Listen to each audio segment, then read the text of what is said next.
In this video, I'm going to be talking about the king of punctuation, and that is, in my opinion, the semicolon. We're going to look at 3 semicolon substitutions that you can make to spice up your writing, to bring some flavor into your writing, and these are really simple to use. The first one, use a semicolon instead of because between 2 independent clauses. For example, a simple example, James was really tired because he'd been out partying last night.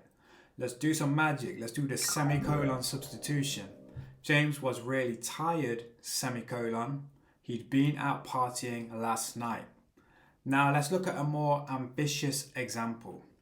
The people were huddled closely together in the street because the rain was beating down mercilessly from the heavens.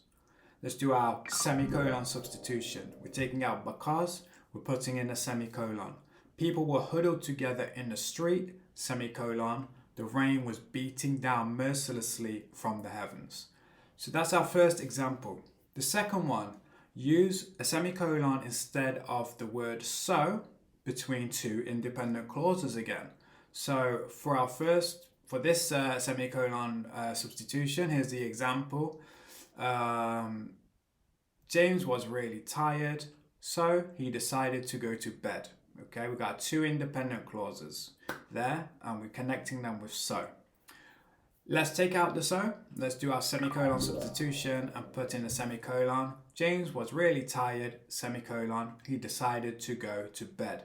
Now let's look at a more ambitious example.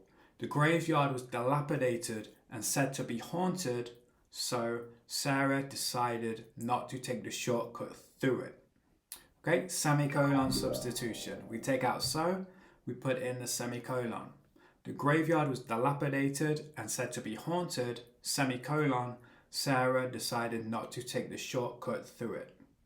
Our final example is using a semicolon between 2 independent clauses that have kind of opposing ideas, opposite ideas, or contrasting ideas. Think of it as like the pivot between a seesaw, the 2 parts of a seesaw, okay?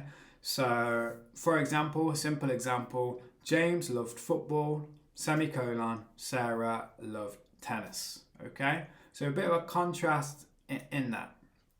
Another example, let's look at a more ambitious, well, let's look at a classical one. It was the best of times, semicolon, it was the worst of times, okay? So you could put it between those two clauses, okay? And finally, let's think of like a more original, ambitious one. The rapper felt exhilaration running through his veins as he started to drop his freestyle, semicolon. The bouncer on the door wanted to get home to his peaceful reading session. Okay, so we've got a contrast there. We've got 2 different ideas or 2 contrasting personalities almost there, and we're putting the semicolon between them. Do you agree that the semicolon is the king of punctuation? Because to me, it's got to be. But maybe you're thinking, is it the colon the king of the punctuation? Or maybe the queen? Let me know in the comments, and I'll see you in the next video.